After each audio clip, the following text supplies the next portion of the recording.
We've got students here from Highfield High School. Please give them a warm welcome, Highfield High School. Roosevelt Girls High School, let's give them a warm welcome. We got students from University of Zimbabwe, welcome. Midland State University and Bindura University. And what we're going to do is we're going to have some university vice-chancellors. We'll ask them a couple of questions, but you students, some of you who hope to go to university, and some of you who are at university, can ask the vice-chancellors a couple of questions. Salome in the red outfit there has the microphones. And then we're going to hear from two African entrepreneurs, two young guys who've taken the power of technology and really made a difference. One from Zimbabwe, one from Nigeria, who we'll introduce shortly. But firstly, let's welcome the vice-chancellors to the stage. Firstly, we have Professor Naison Ngoma, who's the Vice-Chancellor of Copperbelt University, Zambia, Professor. And then we have Professor Henk Jager, the Vice-Chancellor of Central University of Technology of South Africa. Let's give a warm welcome. Professor Edward Mwenje, the Vice-Chancellor of Bindura University Science Education in Zimbabwe.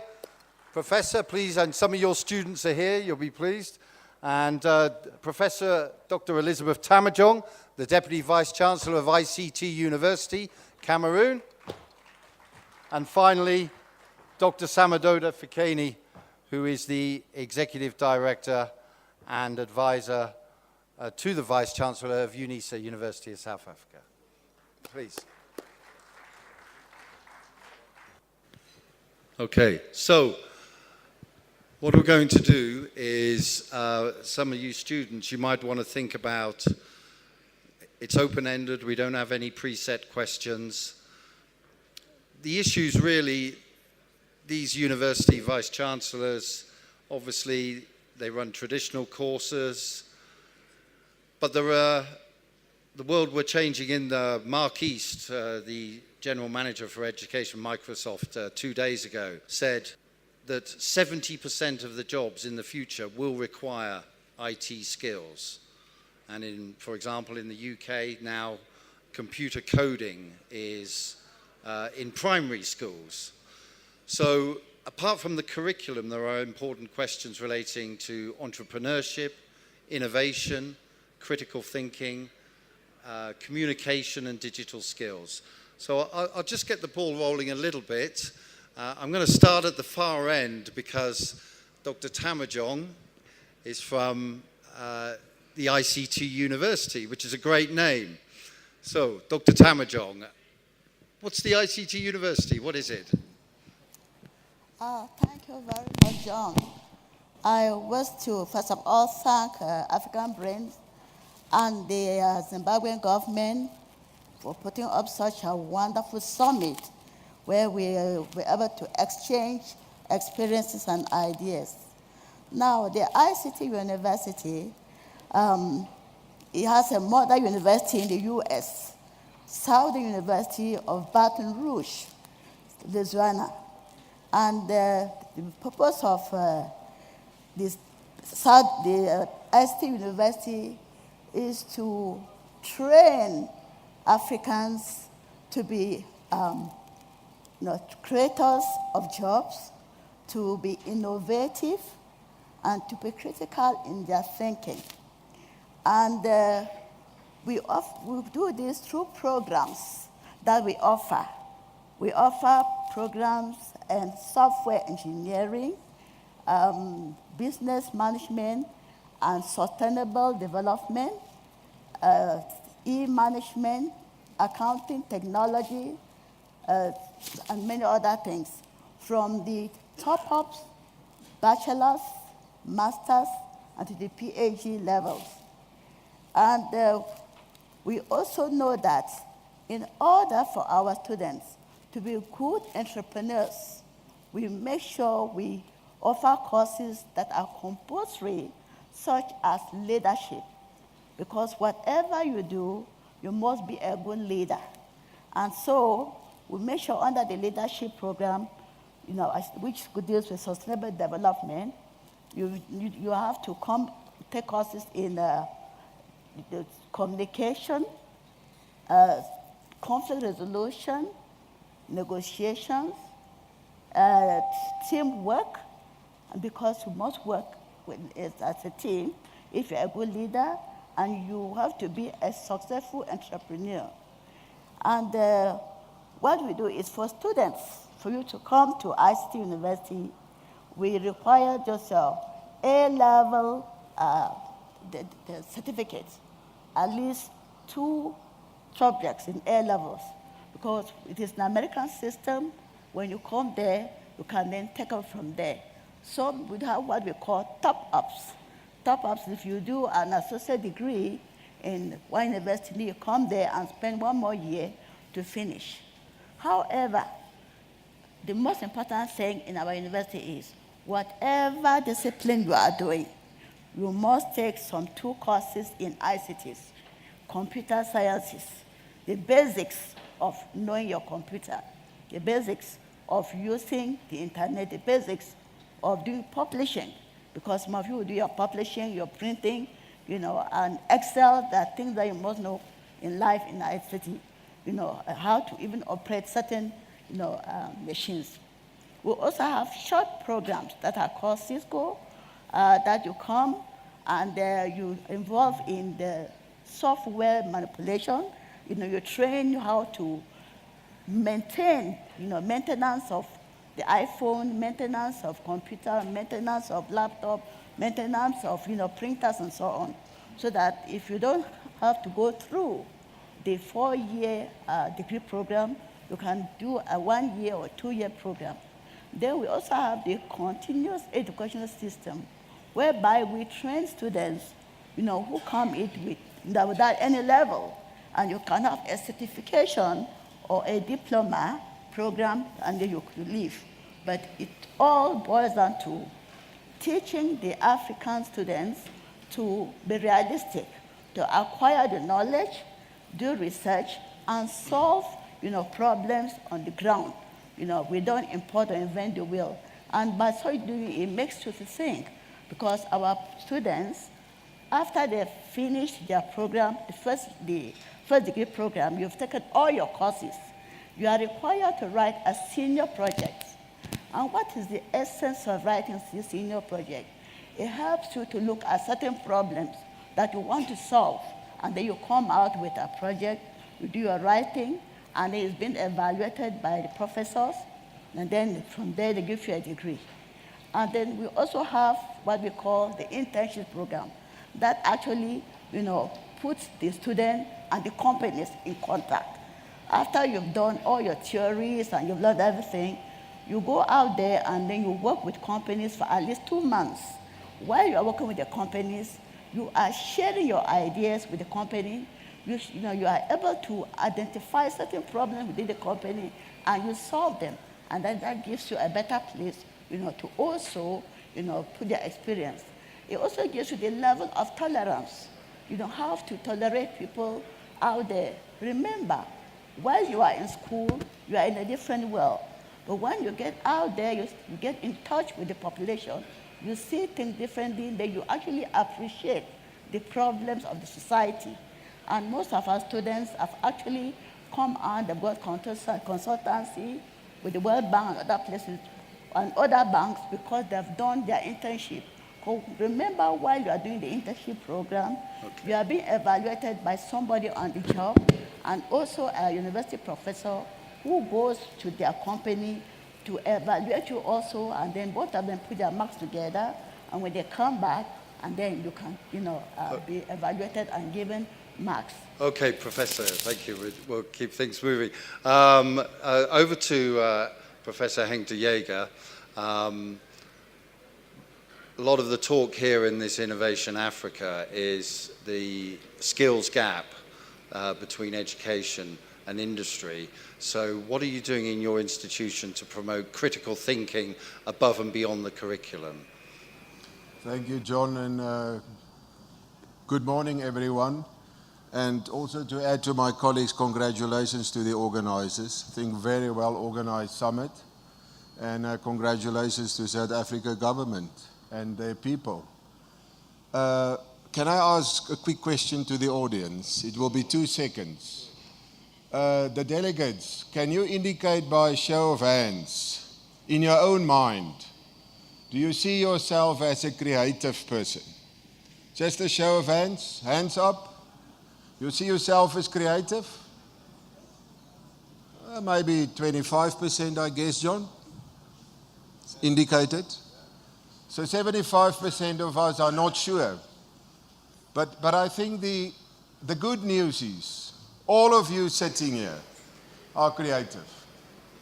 I think the challenge for us is we need an environment that we can unlock that creativity. And the biggest challenge, and I listened the past 2 days at our schools, and there are great successes at the schools, but we're still stuck in our own thinking, old thinking, even at universities, where we use the chalk and talk methods. And I think those days has passed. And as John said earlier, linked to Microsoft, we said 70% of all jobs will require some sense of technology expertise. I'm of the view that 10, 20 years from now, linked to the fourth industrial revolution technologies, that all jobs will require creative thinking. So what we're trying to do at my own university, a brief overview, we have established what we call the Central University of Technology Innovation Ecosystem. And in different phases. The first one, of course, is at the undergraduate. So we have installed problem-based learning and project-based learning, which include teamwork. We have aligned with what we believe one of the best in the world, Aalborg University in Denmark. They offer full degrees on problem-based learning. A full degree just on problems. Every day their students work in small groups, working on projects, try to resolve it. And can you imagine that how you will develop your critical skills within that? So that is what we do at undergraduate. Then what we've also established within the innovation ecosystem is the iGym. It stands for the Idea Gymnasium. It's a walk-in facility for any students, any staff members from first year to PhD. You might have an idea, but you're not sure. You might be like one of us today, indicated, maybe I'm not creative.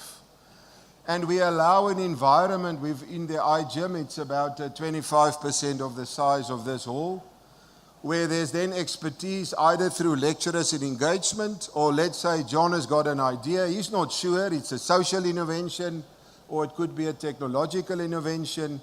And then we've got expert staff within the iGym to unlock that and develop it with the student. Might be a great idea. Sometimes you will realize it will not be a viable option in terms of a business or whatever the idea is.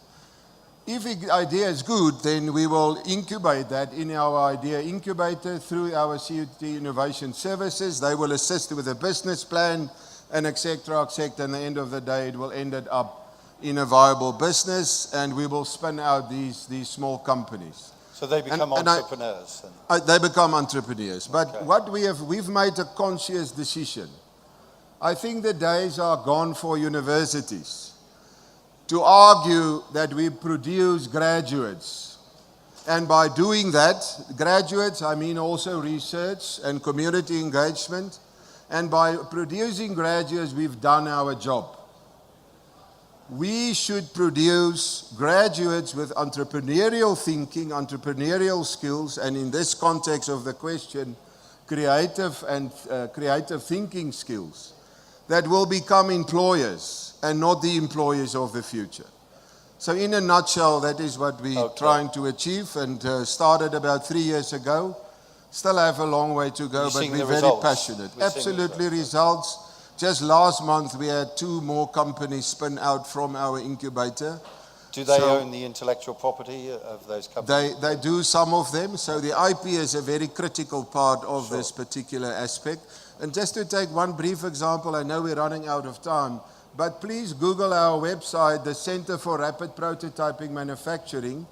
It is an ISO accredited center for custom-made medical implants from plutonium, and it is the only of its kind in Africa. We would like to engage with you. But if you look at the success story of that center, John, somewhere there should have been critical thinking, outside of the box thinking, challenge the status quo, and they eventually established this world-class center. Fantastic. Good. Actually, I'll ask a question as well of the audience. Simple question. How many people in the audience are parents? Raise your hands. Come on, more of you are parents, surely. Okay. All right. Okay. So now an honest answer. How many of you would say you have better ICT skills than your teenage children? Okay, one. Okay, one hand. Okay. So the point of this, and addressing you as students in the audience, is there's a lot of talk of technologies coming into schools and universities, but you're the end users. And governments are making decisions, institutions are making decisions. So I'm going to open the floor. I'll start, any of you university students have a question about skills, about entrepreneurship, about innovation, we'll choose one of the professors when we get a moment. But please, stand up if you have a question to get us going. Don't be shy, because I know that you're the top students here in Zimbabwe. Salome, you have the microphones. Yeah? I have the feeling that we are speaking for ICT and the things we are going to do. Can we allow ICT to speak for itself? Because we see people from various countries who have presented what they hope to do, but we've not really seen ICT speaking for itself from any of the countries that have spoken. So what is the goal of ICT? Does it lead to some kind of happiness or fulfillment in our societies? Not just economic growth or social change, but on the individual basis, on a subjective level. Can ICT speak for itself in our African societies? Okay, well, I'm going to put that question straight to our Dr. Fikeni from UNISA. Thank you very much, Program Director. I appreciate the question being raised. And again, I also join my colleagues in commending the organizers of the Innovation Africa 2018. Our obsession with technology without understanding societal problems may have its own limitations. The key question is, how do we solve societal problems and use technology? That's the reason why some of us have been arguing for years that even as we try to achieve technological advances, let's combine humanities and hardcore technologies or sciences so that you have the results. Many of the inventors of weapons and atomic energy, weapons, they died regretting the fact that they were merely scientists at the time when they had to think about ethics. They had to think about societal problems.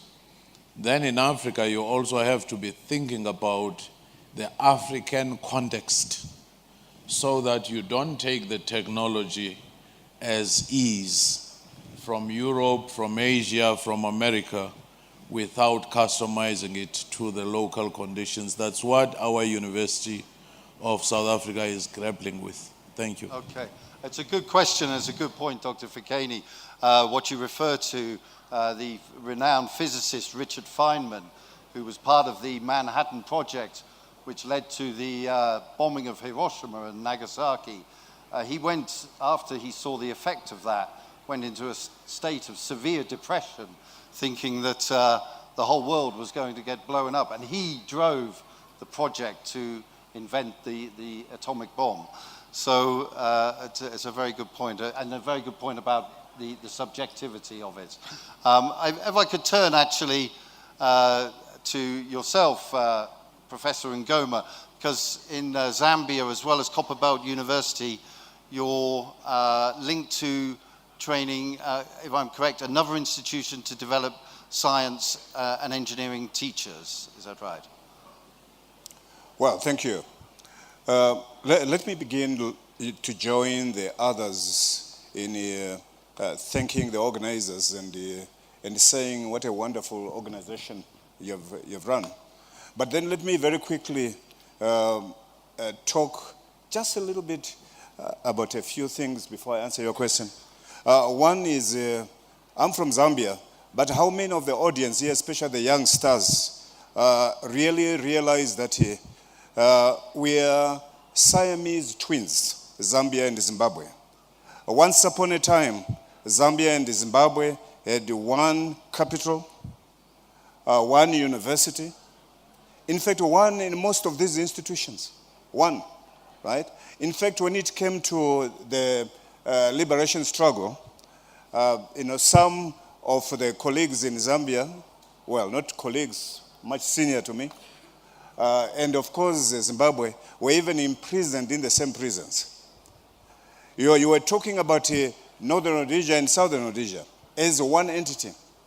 Then, of course, time came for for countries to become independent, and they forgot about what mattered the most, which is that numbers matter, and that it would have been better to have a unified Zimbabwe and Zambia. A point which was really regrettably brought out by our first president, President Kaunda, many years ago. Now, that's important for me to say. It's also important for me to state here that listening to the past conversations which have gone on, I couldn't help but marvel at the quality of the discussions. I recall very clearly Alberto, talking, characterizing education as a big ship which is difficult to steer. And then I said to myself, and actually, Chair, I tried to put my hand up on that day. I tried my left hand, you didn't see it. I tried the right hand, you didn't see it. I tried both hands, you didn't see them. Okay, but you're on stage now. Yes, but then in the end, I think you chose a gentleman with a striped hat who is seated out there, right? Yeah, so my question really was, is this characterizing of a big ship as an education which is very difficult to steer, really speaking about the African education system? I don't think so. Because the African education system is not about a big ship which is difficult to steer. It's about little small boats, some of them with holes, can't paddle very well. Others were without an outboard engine, right?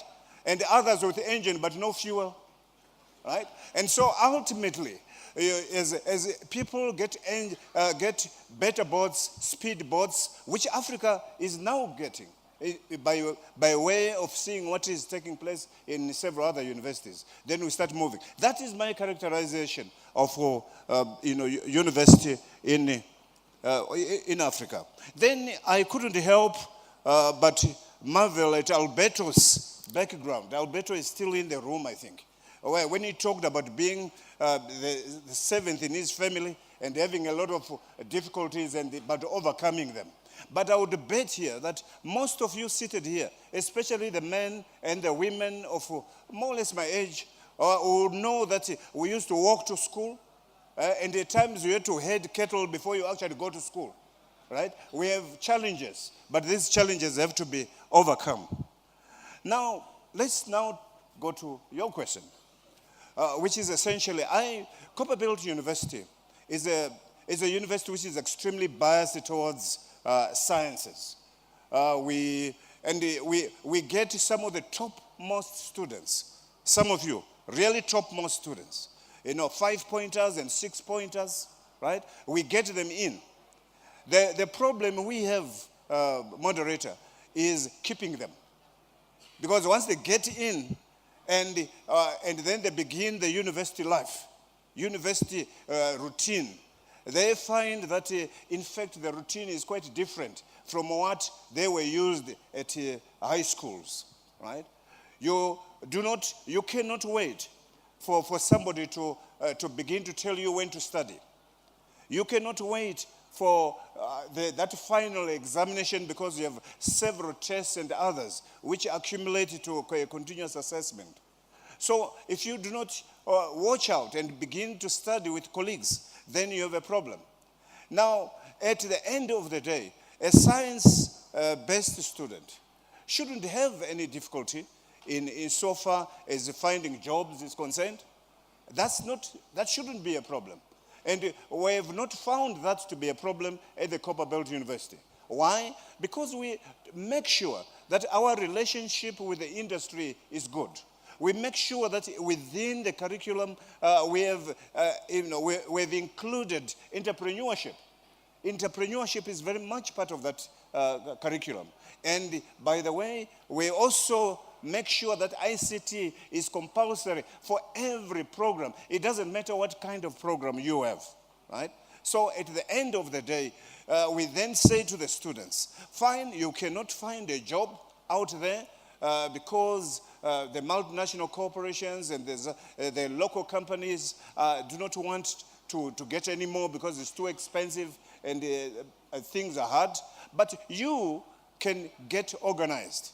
You alone with friends and other friends can put your heads together and do something and manage to do it actively. Okay, good stuff. So we have Professor Mwenje here, the Vice Chancellor of Bindura University of Science Education. So out of our Roosevelt Girls High School and also Highfield School, which of you students wants to go to university? Hands up. Right, you all want to go to university. Any chance of a question for Professor Mwenje?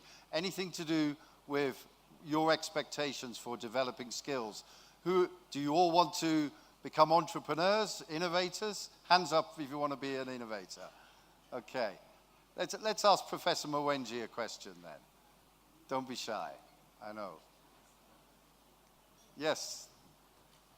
My question is, what measures are being implemented, or what measures are you planning on implementing so that there is an increase in the number of degrees, or that there's a wider variety in the degrees that are ICT related, besides the traditional computer science, information technology?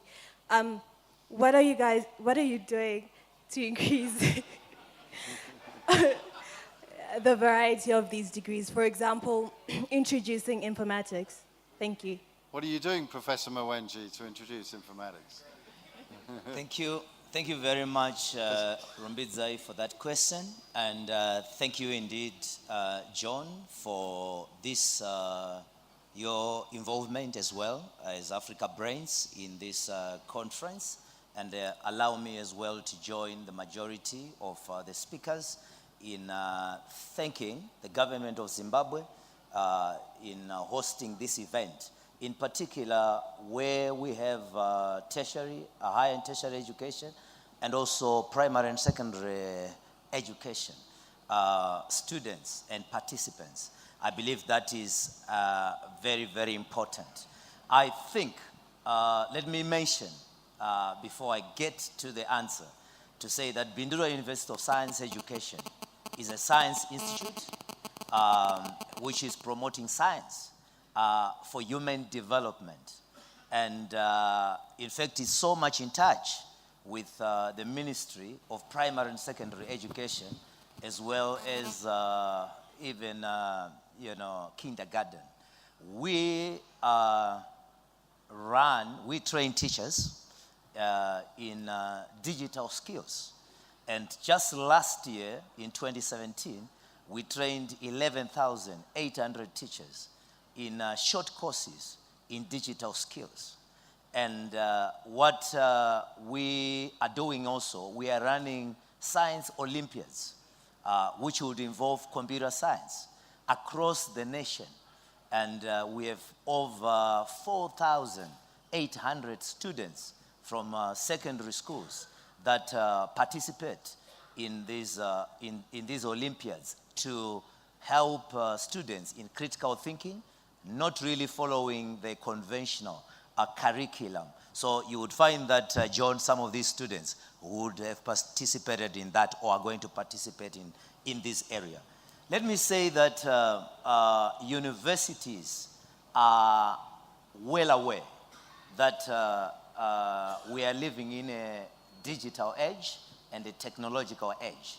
And we are very much aware that the jobs that are taking place in these, or that are coming in the next 2 years or so, are really in the digital area, science, engineering, and there is no way you can, take out issues of ICT in those.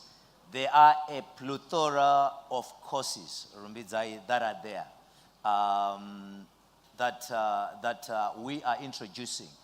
I think I would refer to the recent skills audit that was done in Zimbabwe and published sometime in July, which indicates quite a number of areas in the areas of science, information systems, engineering, where we are lacking in. We, as universities, we are introducing these courses, not only for the industries that are here today, but even for future industries. If the list is actually very long. You talk of aeronautic engineering, we have new programs that are coming on, and bioinformatics. These are new programs that are coming on. And it is very important to come to check our ministry website and also our university websites as we advertise these programs.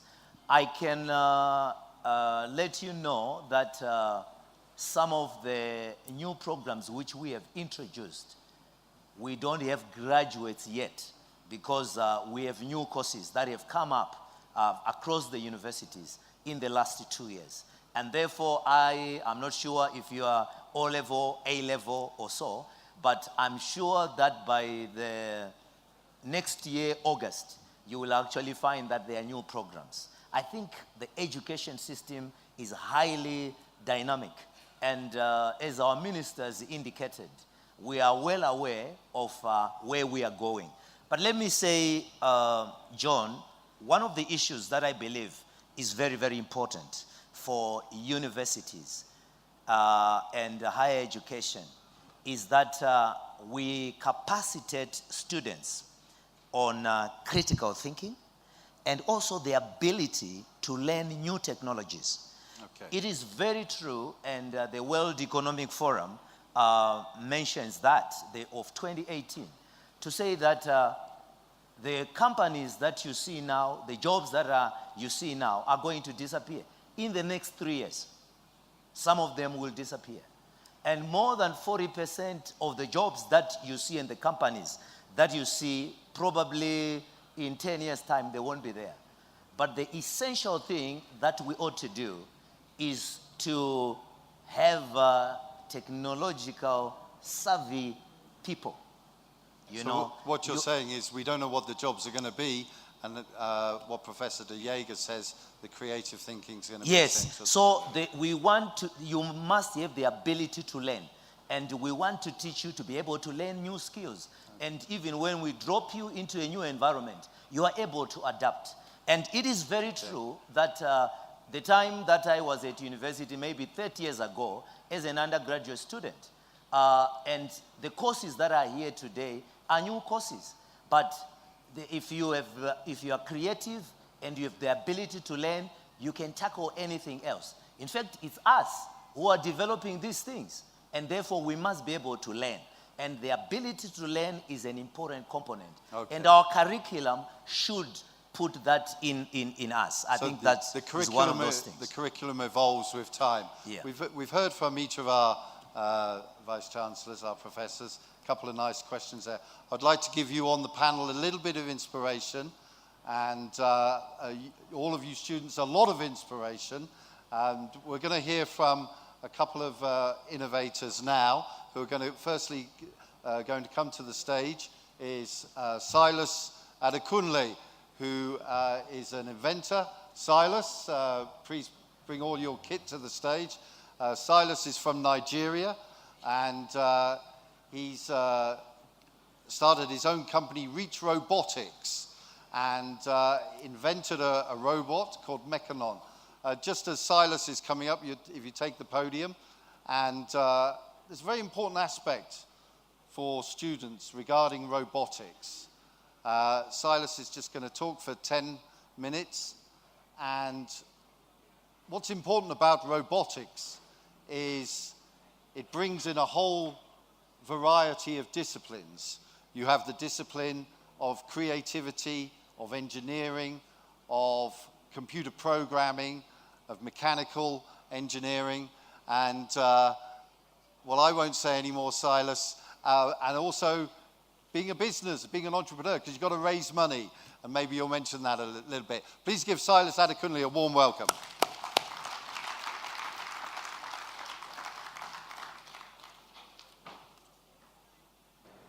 Good afternoon, everyone. My name is Silas Adekunle. I'm probably going to need about 5 minutes on top because we have a demo piece as well, but hopefully it'll be engaging that you'll forgive me for running over time. So as mentioned, my name is Silas Adekunle. I'm the co-founder and CEO of Reach Robotics. I was born in Nigeria, moved to the UK with my parents when I was about 11, 12, and then since then I've been back and forth between the UK and Nigeria.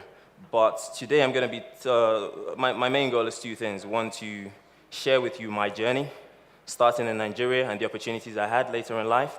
And then two, some of the trends and patterns I'm starting to see in education, and especially robotics in education, and how the world is transforming, and how we can bring that into education in Africa as well. I started this during my undergraduate years, and what we do at Reach Robotics is use robotics technology to create products that entertain, inspire, and educate. That's been a huge theme throughout my kind of entrepreneurial journey. The company has been going for about 5 years now. Started it during my undergraduate studies, so my penultimate year. So actually my last year was a bit hectic because I was finishing my degree and also starting a company. I managed to finish with a first class degree and launched the company successfully. Today we are 59 people. We've raised about 10 million in funding so far from various investors from all over the world. None from Africa yet, but after today, maybe some of you will be interested in joining the venture. And the main product that we've created is a product called Mekamon. It's an entertainment and education platform at the intersection of robotics, gaming, and augmented reality. So I'm going to show you a video quickly. And whilst that video is setting up, so again, in the spirit of being experimental, we'll try and have a demo that shows you some of the different aspects of the product. We'll be switching between the phone feed and the camera feed. So hopefully those of you at the back will get to see what's happening on the screen as well. So the video should now play, and then I'll move to the other side of the stage. Mekamon, next level robotics, gaming, and augmented reality.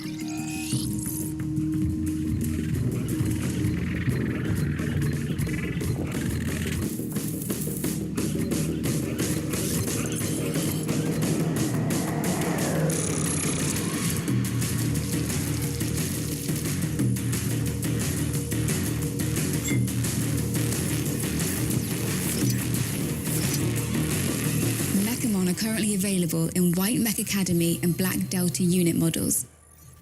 The Mekamon is upgradable and customizable. Its legs and shields are detachable, as is the weaponry. You can play with Mekamon in AR mode to sharpen your skills, battle hostile aliens and opponents in augmented reality, and have strategic multiplayer battles where the world around your Mekamon is the battlefield. Mekamon, next level robotics, gaming, and augmented reality. So now if we switch to the camera feed for a sec. So this is what a Mekamon looks like. It's a four-legged robot. It's detachable. It's got modular legs. You control it from your smartphone or tablet. So what I'm going to do is I'm going to turn it on for the first time. So I've reset this to the experience that a customer that buys a robot would have for the very first time. So I'll just turn it on. Might need to pan down.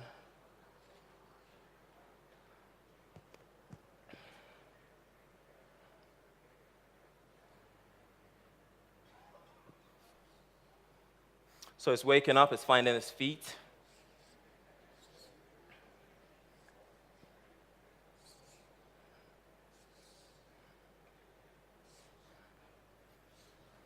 So it's now woken up, so it's a bit like a video game character in real life. So it's got some touch interaction. If I steal its shield, it's unhappy about that. And in the same way, if someone stole your clothes, you'd be unhappy. So what you have here is a real-life video game character. So now we're going to switch to the feed of the mobile phone, and I'm going to put you through some work. Sorry, guys. So, but everything you're seeing here is what's happening on my phone. So we have an app that you use to control the robot. So that's connecting to our back end. It's going to pull some live data.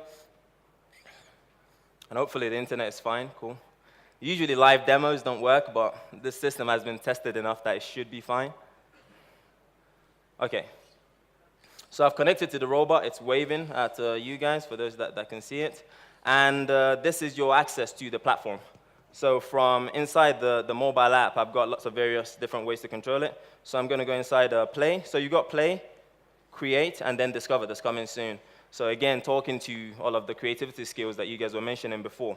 So when I go inside Play, we've got an interface here called Free Drive, where you get to learn lots of different ways to pilot the robot. So there are some animations in there. You've got a huge list of lots of different animations, for example. We have this so that people get immediately engaged when they see the robot. So I'm going to pick the dramatic kind of death animation. So I'm going to go through 4 animations that show the unique capability of the robot. This is how you move the robot around. So I'll just get us to pan back to the camera view again. So I'm going to get the robot to go forward. And I'm not going to make you work too much, cameraman. So you see the robot is quite agile. It moves like a creature in real life. When it loses a battle and it dies, it goes to a dramatic death animation. It's agile enough to flip itself over and right itself again. When you don't play with it, it gets agitated. So these are basically, and when you play with it and it's happy, it's wagging its tail like a puppy. These are the things that we saw in science fiction movies when we were young, and we're actually bringing them to life. So from here, once I've learned to play with the robot or to pilot it around, I'm going to go into the Create section. So if we pan back to the phone view, so in here, inside the Create section, the reason why we have this is to actually start to turn people that are using the robots, what you would call general consumers, into creators. So in here, we've got something called Mecha Motion. This is where people create their own animations. We've got something called stop motion, if you guys have heard of it, where you're taking models, moving their shapes slowly, and then playing that back to back. So what I'm going to do is take you guys through how to create an animation quickly with this robot. So you've got a timeline here of animations and different poses and different positions. What I'm going to be doing, it's going to be a bit tricky to show this, but basically I'm going to be skipping along and recording the different positions that I'm moving the robot to, so the different poses. So you're going to see me using my hand a lot when I'm working with the robot. But the animation we're going to go through quickly is for the robot to do a bow animation to you guys, just to say hello. So if we switch back to the robot view, so I'm making all the legs compliant.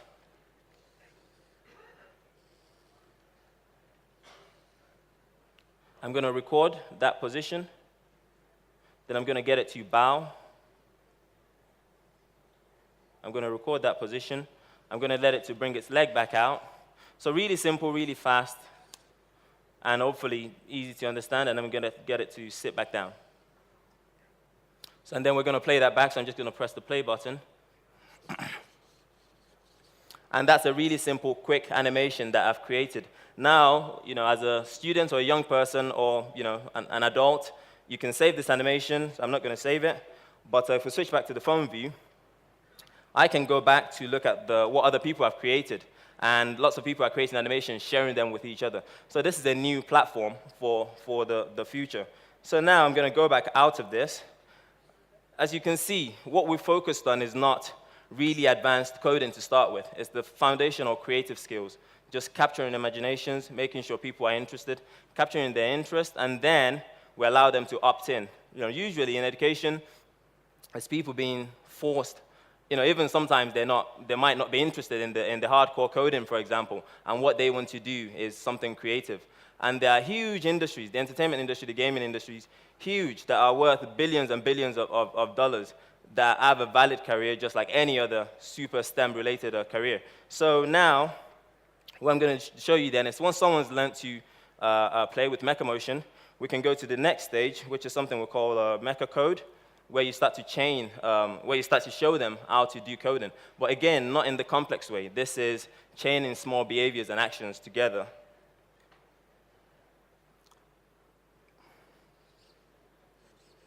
Oh yeah, that's going to come after this one. Yeah, okay. So if we quickly go inside mecha code, I'll just show you the way it works. So you can pick, you're starting, you're going into motion, you're getting the robot to walk forward for a few seconds. You can start to drag actions together.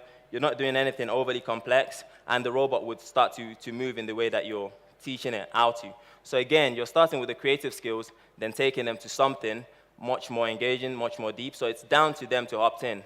And then next, we're going to have the augmented reality element as well. So I'm going to turn the robot off. So what happens if someone doesn't have a robot or they don't have the money to buy a robot, for example? With the power of the device I've got here in my hand, we can allow you to engage in new ways that you've never seen before. So we're just going to use this floor here. We're going to stick with the mobile view. So if you can just switch to the camera view, make sure that people see that there's nothing on the floor here. This is just the floor right here, so there's nothing here in front of me. So I'm going to go into play. So if we switch back to the phone view, I'm going to go into play, I'm going to go into battle, and we're doing something called AR skirmish. Using the camera on the phone, I'm going to start to create a mapping of the world. So I'm just going to walk around and create a scene. Cool. And then we're going to build a virtual robot over here. And then you should start to see a world forming as well. So with the power of the device, you can start to bring some of this technology to life. And then we're going to see a virtual opponent spawn. So here's another robot right here next to you guys, yeah? Walking around. I can get quite close to this robot, almost looks like the real thing. So we can use the mobile as an entry to then allow people to get into STEM. The final stage of this, which I won't show in the interest of time, is then being able to go through all of this. So we're missing the sound, but the virtual robot is trying to attack my robot, for example.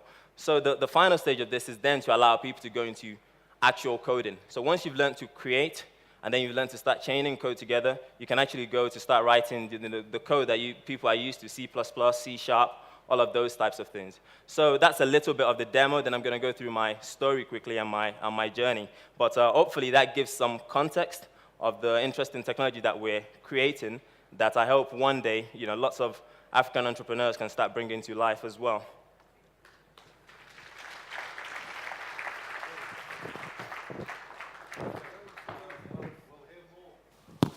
Okay, we'll hear more from Silas in a minute.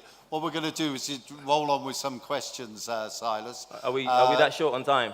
No, we're not. Okay, you're going to give a little intro. Yeah, I'll give 5 minutes, just because it's important that people realize that this is it's about opportunity. So I think it's really important to get this message across. Thank you. So, and then in terms of where the company is, just to add a bit more of the credentials. So we've launched with Apple. So Apple is one of the biggest consumer robotics company in the world. We've launched with them, so they're listing our products in the UK, in the US, in Australia, in Canada, in Dubai. We're also listing with Amazon as well. So, in terms of my journey, I started in Nigeria. I was lucky enough to have parents that valued STEM and science and engineering. So my dad was a biochemistry teacher. My mom was a medical nurse. So from a very young age, I had exposure to science, engineering, all of these things. So I studied, I loved maths, I loved sciences. So when I moved to the UK, all of that foundation was what I then built everything else upon. So it wasn't because of it wasn't because of when I got to the UK that things started to become good. It was all the foundation that was already laid, the seed that was planted when I was in Nigeria. Also, I loved watching animation, I loved the gaming, and when I went to university, I started taking robots into schools to try to engage young people in science, engineering, and education. Now, today, you're starting to see gaming as part of education as well. If you don't believe me, you've heard Microsoft talk. You know, they Minecraft for billions of dollars. And you're also starting to see robotics in STEM education as well. The reason why robotics is important is it pulls together a load of different angles of science, engineering, technical education. It encourages creative thinking, which all the panelists have been talking about today. It prepares them, because robotics is quite challenging, it prepares them for a future that's going to be, as everyone's saying, Industry 4.0. One of the key facts that a lot of people might not know is by 2050, you know, 1/4 of the people in the world are going to be African. 1 billion of them are going to be young African people. Now, if it's going to be the 4th industrial revolution, yeah, and you've got 1 billion young people, if you don't prepare them to be creators, if you don't equip them with the skills today to actually be able to tackle that challenge of the future, what you're going to have is a world full of 1 billion young African consumers. Africans could be creating industry. There's no reason why you can't have African-inspired industrial design. African is hugely cultural. Look at all the fashion that we have. You can take that and start to build that into the different technology that we're building as well. So, you know, the 3 key lessons I've learned is, you know, my STEM interest started in Nigeria. The biggest difference is opportunity and what was then afforded to me. My university supported me in grants to be able to start my company. There was an ecosystem that was supportive as well. And then third is, you know, play can sometimes be a catalyst. I think today a lot of people focus on, you know, do your exam. There's no room for students that have a different way of thinking. It's important to start to allow more creative thinking in the educational system. It saddens me to see students that I went to school with that were smarter than me, that I used to work with them to actually prepare for my exam, be adults today and not have opportunities to, you know, to go to extend their university education, to be jobless. It's important to start preparing for this 4th industrial revolution. Otherwise, we'll have 1 billion young people who are not fitted for the world that they're living in. So the ask today, so thank you, John, for allowing the presentation to continue. The ask today is I would love to start a pilot program taking our entertainment and education platform into African countries. I'll be around after this talk for people that are interested in starting to explore how we can start to work together to prepare, you know, the engineers, the creative, the entrepreneurs, and the leaders of tomorrow with the tools that they need today to tackle the challenges of tomorrow. Thank you very much. Thank you very much. Thank you. Keep your headset on for the moment. We're going to move on to Taku Machirori. Taku, who is a Zimbabwean entrepreneur of a company called Emergination, and he recently spoke at a president's event here in Zimbabwe and was quite inspirational of that. I won't say any more. Please give Taku a warm welcome, please. Good afternoon.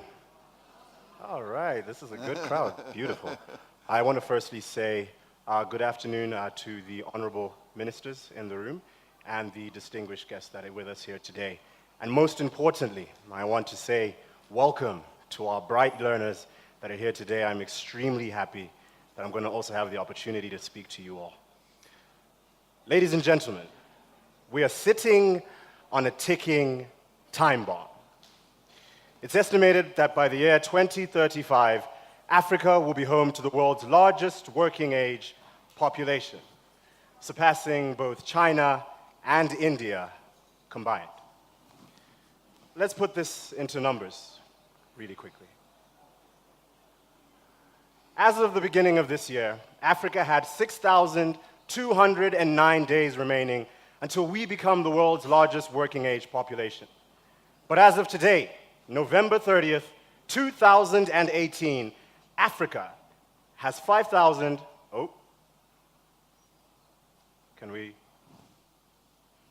there we go.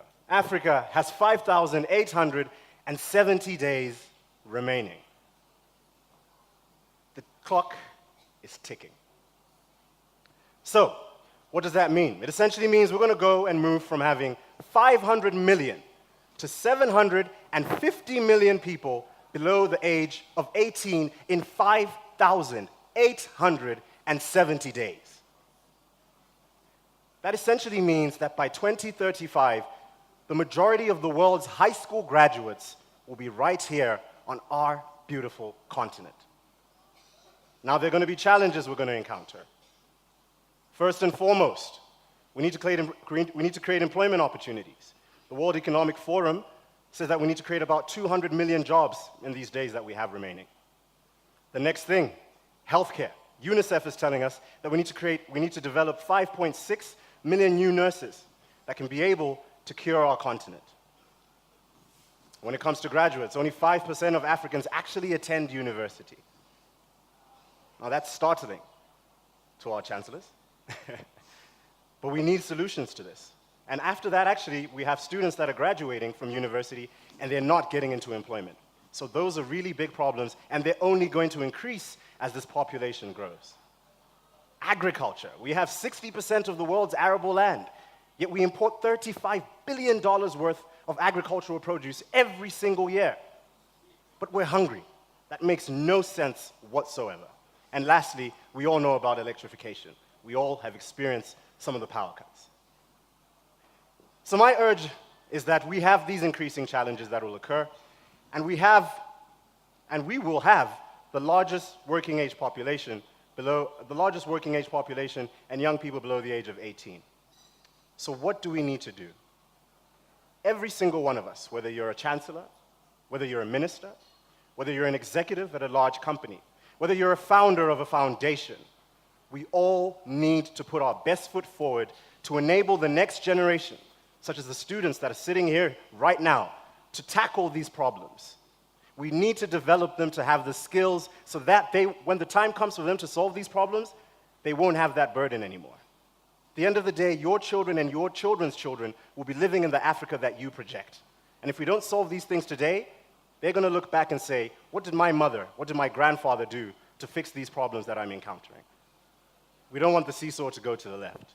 We want to ensure that these young people are able to overcome all of these challenges. And that's what we fundamentally believe at Emergination Africa. So on that topic, having worked in the education sector and in government schools within Zimbabwe, we have come to realize that the greatest challenge we face as a continent is identifying and nurturing untapped human potential. And I underline that word, nurturing. And I also underline those two words, human potential. We've talked a lot about technology. That's fantastic. It's an enabler. But at the end of the day, we are all humans. We need to be nurtured, we need to be guided, and we need to be counseled. I was a young man I was just talking to, Gerald. Could you please stand up? Gerald is a young man at one of our schools. And I asked him, Gerald, what do you want to become? He says, I want to be a surgeon. I said, what type of surgeon do you want to be, Gerald?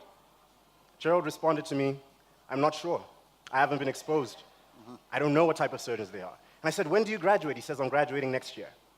So are we preparing Gerald and nurturing Gerald to solve the healthcare challenges that we're going to have as a continent? This is just one student, by the way. Please, let's give a round of applause for Gerald for standing up. So what we're doing at Emergination Africa is we curate and deliver national secondary school skills and counseling classes that prepare students to create opportunities not only for themselves, but for others. And we focus on 4 main pillars. Number 1, global mentorship. We bring global mentors through video calls into the classroom. Secondly, self-awareness. Students like Gerald need to also understand what their strengths, weaknesses are, and the skills they need to develop so that they can go and solve the toughest challenges that we're going to have as a continent. Fourthly, problem-based learning. We bring real-world problems that are occurring in our communities along some of those issues that I mentioned earlier on into the classroom for students to identify them and understand how their self-purpose aligns to solving some of those issues on a human level. Lastly, we bring facilitative teaching. Now, a lot of the times I've heard in this conference that we're training teachers so that they can be really great 21st century educators. From our perspective, facilitative teaching means students teaching one another. And I'll talk to you about that a little bit later on. But when you see our students actually teaching each other in our classrooms, that's when you actually know that they understand the content and they're developing their character, values, and leadership skills. So, global video mentorship. I'm going to show you one quick example of how our sessions go. We had 2 sessions, one which was on personal branding, where we had students, learners, develop their personal brands, as well as teachers. And then we also had a group of technology practitioners from San Francisco talk to our students about some of the challenges that they could encounter if they want to go into careers in technology. So without further ado, could you kindly play the video? I'm confident, right? And I'm 16 years old. My superpower is I can control my anger anytime, anywhere. Yeah. Brilliant. Can you give a hand to confidence? How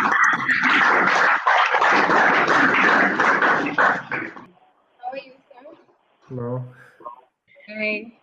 My name is Valerie Mteta. I'm actually one of the teachers here. I have a lot of superpowers, but my major superpower is interacting with the students and giving them advice whenever possible. That's my superpower.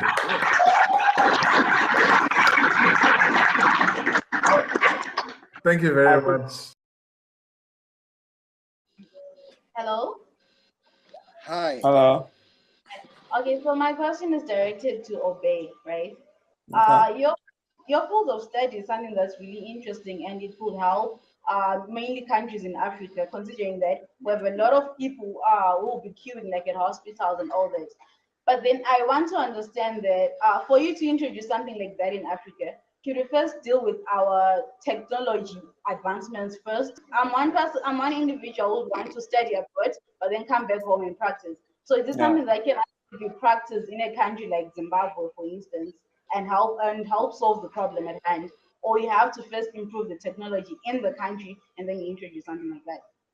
Okay, so that's a very, very good question. And in places where we implement our software, yes, there is a lot of advancements in technology that are in place to help us do what we're doing. And for up until 10 years ago, it was impossible to do what we're doing right now. The only reason our company was founded and our company was born was because of a major breakthrough in technology, which is called electronic health records. So up until about 10 years ago, all your patient records, all your activities were being done manually. Product requirements from the team itself. So in the sense, a team is usually a bunch of engineers, a product manager, in these days, data scientists, because everyone is trying to implement machine learning. And so once we get the requirements from the product manager, where, in this case, the blue tick, we essentially get that information and see what our... Couldn't play the whole video there because I know that we don't have a lot of time. But that's an example of students in a rural setting, 60 kilometers away from Harare, talking to practitioners in technology in San Francisco, the Silicon Valley. Now imagine if Gerald could actually talk to surgeons in Harare, surgeons in America, the UK and Asia. And as you saw, one of the students was already critically thinking about a solution that was in America and how it could be used in Zimbabwe, and asking questions. What type of technology do we need? Should we fix the technology first, or should we jump already into the solution? You see, that's sort of the critical thinking, the problem solving that we want learners to actually develop. The next example we have here is of self-awareness. So at Emergination Africa, we've developed what we call the VAPORS framework, which allows students to identify what path they want to take in their lives. And so this is through a personality assessment that we take. And through that personality assessment, we're able to give students recommendations of potential careers they can look at and potential mentors they could also talk to get a better understanding a bit more about themselves, their strengths and weaknesses, values, and opportunities that might exist in the local economy and in the global economy when it comes to pursuing careers. The next thing is problem-based learning. And what we had started, thankfully, to the Minister and the Permanent Secretary for allowing us to pilot this, is a business case competition, where we essentially bring real-world business problems from business leaders within Zimbabwe, the private sector, and we bring them into the classroom. So we piloted this last year. It was also broadcasted to millions of young people on national television. And I just want you to hear a few of the testimonials of what the students had to say after they came into this session. But you will notice from some of the things they're saying, you'll see some of those inclinations of critical thinking, those inclinations of nation building, problem solving, team management. You'll hear some of those things as you listen to the testimonials. If you could kindly play the video, please. I really learned about this discussion about introducing a cashless society is that we can adopt many other methods, inclusive of the USSD, which was mentioned by our competitors there, St. Dominic's, and also putting major things in place to go along with mobile banking in order to curb these problems. And it was quite an interesting and vibrant discussion. And I should say that as a commercial student, I managed to acquire a lot of information pertaining how we could curb this problem as the young youths. As the youth of Zimbabwe, we need to come together as one in order to improve our country as a whole. As clearly seen by what was happening in the whole, many people have ideas but lacking exposure on how to do what we have in mind. But if we come together as one and put our ideas at one place, we can truly make Zimbabwe a better nation. I benefited a lot from this presentation because when we're doing the research, we came through a lot of information, things that we didn't know before, and we realized that we can take those things and put them to use, and they can help us be better people in life as we are the future leaders. So that's really an example of how we're bringing real-world problems, and the problems the students were solving. I really learned about this. Were the problems students were actually solving was how Zimbabwe could move from being a cash-based economy to a cashless economy, because this is something we encountered last year.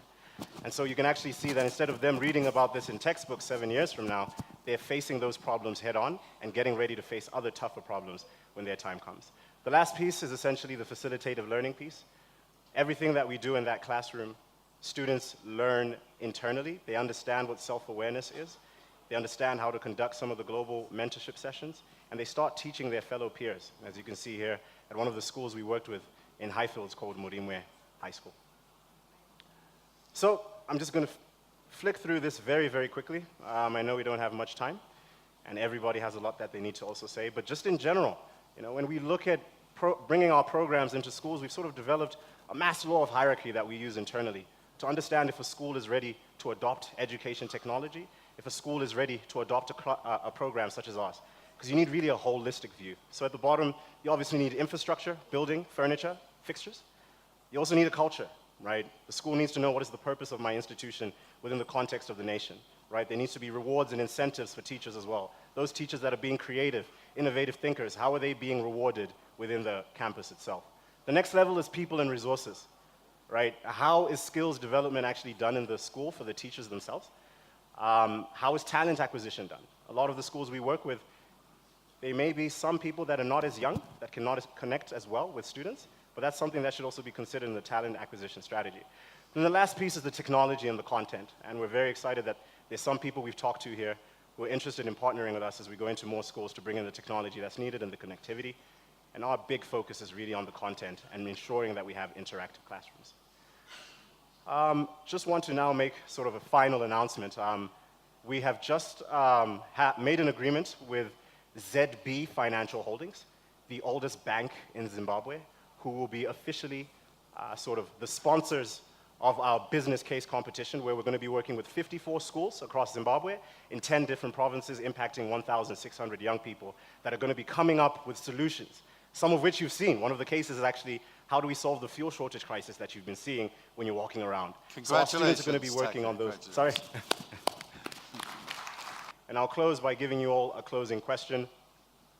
Next slide, please. When all said and done and 5,870 days have passed, and you're looking back on your career and the impact you've made in education, would it have mattered to Africa that you lived? Thank you. Thank you, Taku. Thank you.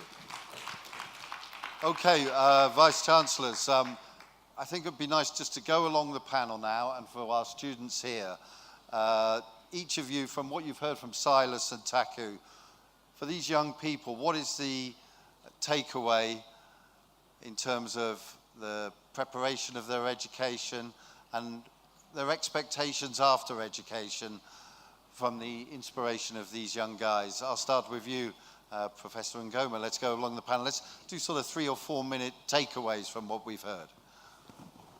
Right. listening to the young fellows here, I get the impression that a lot of emphasis is being placed on creative thinking. I would like to add here and say that, in fact, the backrock of creative thinking is critical thinking. You know, thinking without bias, you know, being absolutely objective. And that reminds me that, remember the Isaac Newtons of yesterday? We do have the Isaac Newtons in Africa. At least we did have. If I may just ask a question, how many people are from Malawi in this group? Just by show of hands. Malawi? We had Malawi. Now, and of course we have Zambians. Now the reason I'm saying this is because there is a saying in Chichewa. My Chewa may not be very good, so you can correct me. And it says, Chatsitsa zai ni chiani kuti njovi choke mnyanga. Now what that literally means in English is that once upon a time, a man went into the forest and he saw an elephant with only one tusk. So he asked himself, the elephant with one tusk? Then he checked again. He saw a tree of zai. In Shona, they would call it matamba, right? Okay, so he saw this. Then at the bottom of this tree was part of the elephant tusk. So his thinking now is making a connection between the elephant with one tusk and the tusk which is there and the zai or matamba which is on the ground, right? Now that's thinking. You are thinking. Now, long time ago, Isaac Newton, of course, today you write, you know, I think it was British, huh? Mm-hmm. Isaac Newton. He was British. Yeah, right. So they write books on Isaac Newton. And in the meantime, there are several African Isaac Newtons who are thinking through. Now, listening to him, I am absolutely convinced that although he was pessimistic about the future, as these thousands and millions of populations, you know, in Africa, perhaps according to him, you have China and India put together. You know, that is a lot of people, believe you me. Right? Now, is there hope? I absolutely think there is hope. Just listening to the two of them, I know there is hope. The other takeaway I get from him is that don't depend on the jobs. You know, I hear my brother Vice Chancellors, my sister Vice Chancellor talk about, jobs out there finishing, you know, there will not be any jobs, you know, and so on and so on. You create the job. You are the one who must create those jobs, right? Don't think about being employed at all. The minute you begin to think about being employed, you know that there's something else missing, right? You ought to do it, and it has been shown to me here that it can be done. I have seen some of my own students, moderator, do a number of similar things to what I've seen here. Robotics, you know, at Copperbelt University, we have all those. I mean, we have, we have aeronautical sciences, we have mechanical and the whole lot. And these kids, the colleagues, have a number of projects which, if somebody who has sufficient interest, like my colleague next to me here, were to take an interest, we would probably see some great inventions coming up. So I have hope for the future. Okay, thank you very much. What do you think to that, Professor de Jager? I suppose what's really been referred to from Taku as well, this so-called demographic dividend. The Nobel Prize-winning economist Joseph Stiglitz says it doesn't exist anymore, although Africa has a young growing population. It's not a dense population. Only Australia is a less dense continent.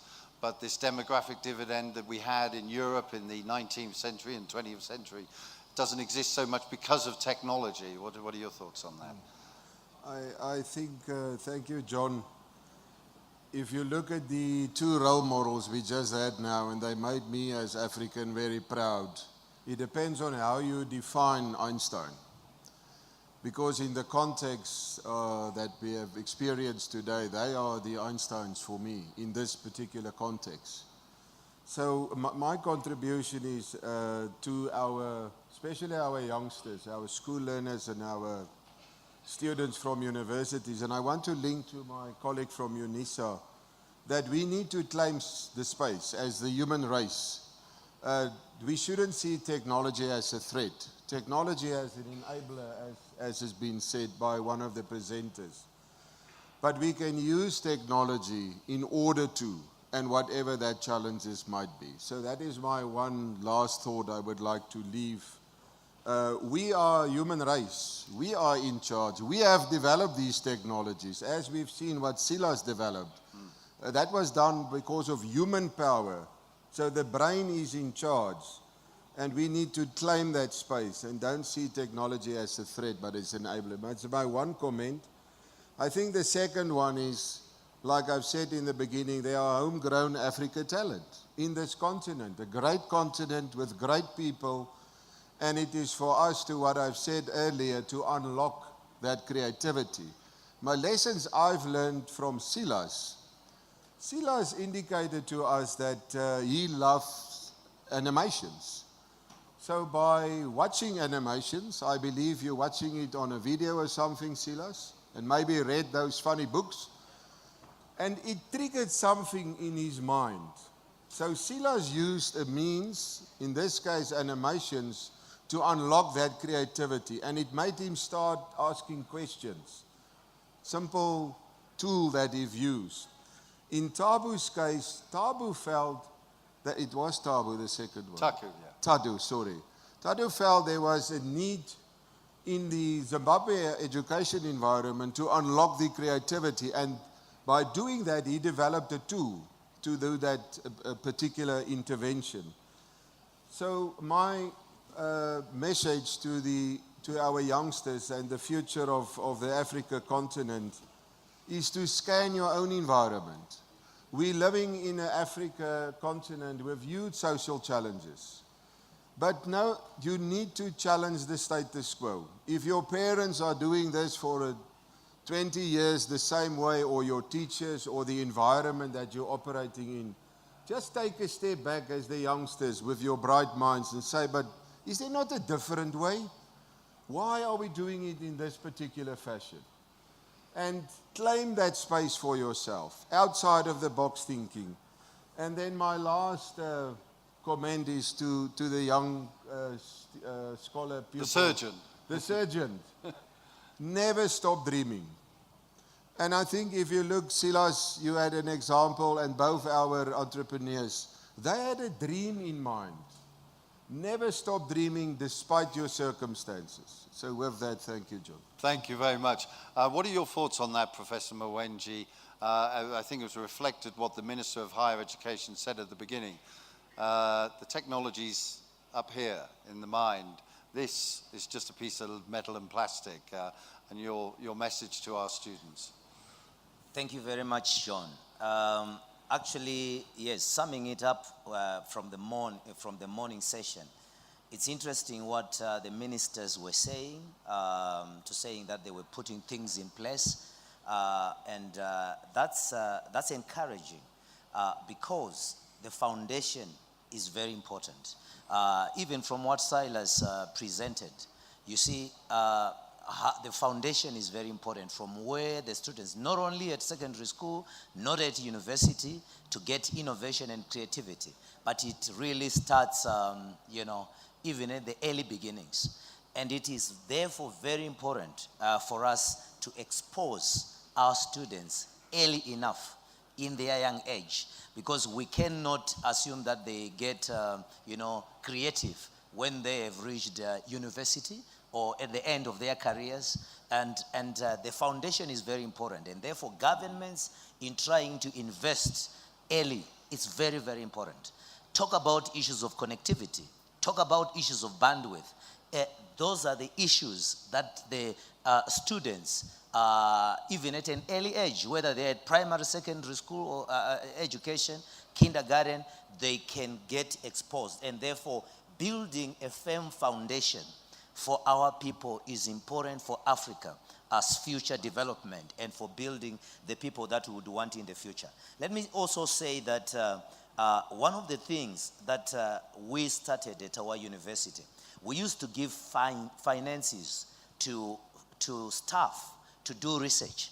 And then we introduced what we called the Vice Chancellor's Innovation Fund. If you come as a first-year student, if you had an idea, you could get 10,000 US dollars.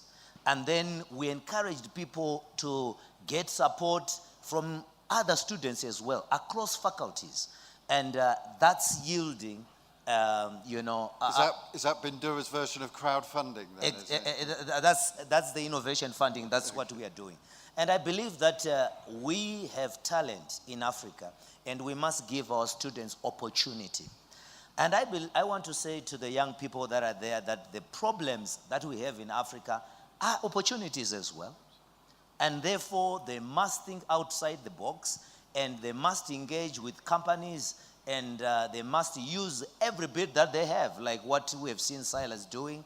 And I believe that that's the gateway to better things. So I think that is what I would sum up, my Thank you, Dr. observations. Mwenje. Dr. Fikeni, what's your takeaway from what you've heard from our entrepreneurs, and maybe a lesson learned?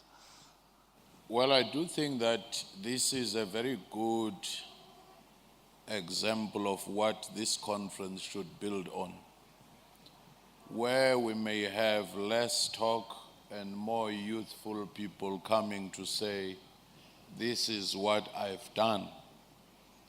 Because the continent is over-conferenced, it's over-workshopped. But the more they see these younger people presenting and demonstrating what they are doing, the better. Because Alvin Toffler says, the problem of the 21st century will not be the problem of illiteracy, but it will be our ability to unlearn and relearn. The biggest challenge we have now as the older generation is that we are trapped in the habits that we know. And those are becoming a challenge for the youthful people who want to experiment. And the next thing I want to say is investing more on analyzing future trends, the mega trends. What will drive the future? What will be the future of work? What will be the future of education? Because the worst thing that could happen today is to train people to have a very expensive degree, which 1 year after they have graduated will be obsolete. Sure. Now, it's a different way of thinking to say, let's train, besides all other core training, our learners on how to deal with complexity, with fluidity, with uncertainty, and a mind that always is searching for solutions using the technologies that we have. One simple example of Rwanda. We used to know drones for wars in the Middle East and elsewhere, for surveillance in the army. They have taken the same drones. They are using them for delivery of medicine, of blood, in the rural, remote areas. So the future jobs then would be, who will be the pilots of these drones? Okay. Who will repair these drones? And what kind of drones should be doing things we would want to deal with, whether monitoring poachers or the veld fires and so forth. So the university and the policymakers, key to them is to create that environment. Hence, at the University of South Africa, which is the largest university in the African continent and the oldest in South Africa, where Nelson Mandela got both his degrees, we are in our business school setting up a innovation, where we say a center within our business school which focuses just on innovation. Okay. Thank you very much. Thank you. Dr. Tamajong, your takeaway from our entrepreneurs. Thank you very much. I was very impressed with the presentation of the two young men. What came to my mind, the youth, they know what they want. but they need to be guided. And for the youth to succeed, it's not just longer absorbing the information from university, but to be able to, put it into use. I advise you, know the problem of your society. Because once you know the problem of your society, and you know the causes, is you start thinking, how do I solve those problems? Now, I ask you, please, how many of you know the real problem of Zimbabwe right now? Or South Africa, or Malawi, or Cameroon? Can somebody tell me? Now we are discussing. I don't just want to chew and give you, but I want us now to get information. Who can tell me? You're high school students? You're university students? Who can tell me the main problem, your main occupation right now in Zimbabwe? Something that you see, you think to want to solve. Okay. One question here then. I'm Mr. Trust Shkohor. I think the main problem here is employment. Yes? Employment in the Training. countries. Yeah. What type of training? You need more training. We need more training to get in line with the current situations in our countries. Okay, you mean training that will give you a job, not just training, but training that will let you to be productive to help the society. Thank you very much. Well, maybe Silas can comment on that. Silas, are you still with us? The young, still got the the young mic, man was asking, he says we need more training. Yeah, What do you think? it's about the right type of training as well. As I was mentioning before, and as a lot of people have said, the future is uncertain from a lot of angles, from the point of view of what are the jobs of the future going to be. But there are foundational skills that you can have that will prepare you to be adaptable to that future. By being grounded in STEM and creative thinking, those are all models of learning. So when you give young people those skills to be able to think for themselves, to be able to satisfy their curiosity, that is a skill that's adaptable regardless of what sector you're in. So rather than just the traditional training, which is really important, having a really solid grounding in STEM and all these different skills, learning those soft skills as well, interpersonal skills, those are the things that will get you far, because jobs are changing so far. There are people that are playing games, earning more than, professional doctors, engineers, celebrities. So the future is changing. There are people that are building that platform. There are people that are starting new careers all the time. So alongside the traditional training, it's also important to have those soft skills as well. Okay. I think I'm going to just refer back to Superintendent Carvalho from Miami-Dade County, who spoke and said it a couple of times here, that it's not just about resources, it's not just about money, it's about the creative and critical thinking and the capacity for learning and the enthusiasm that you have to put into it. And we could talk a lot more, but clearly the overall takeaway from our entrepreneurs and our vice chancellors is here that the technology is in your mind, the critical thinking is the skills are in your mind, and especially so, I think it has to be said, I'll refer to what Dr. Fikeni also said. I'm delighted you said it. Maybe we are overconferenced sometimes, and it's good to have student engagement. I know we could go on for another half an hour. It was a bit of experimental because we have panel sessions with ministers and officials and vice chancellors, but we've got the youth involved, and it's a lesson for us as organizers for Innovation Africa that we get effectively the end users of this technology, not just the end users, but the creators of this technology. So if you could all give our entrepreneurs, our vice chancellors, a warm hand, and thank you very much.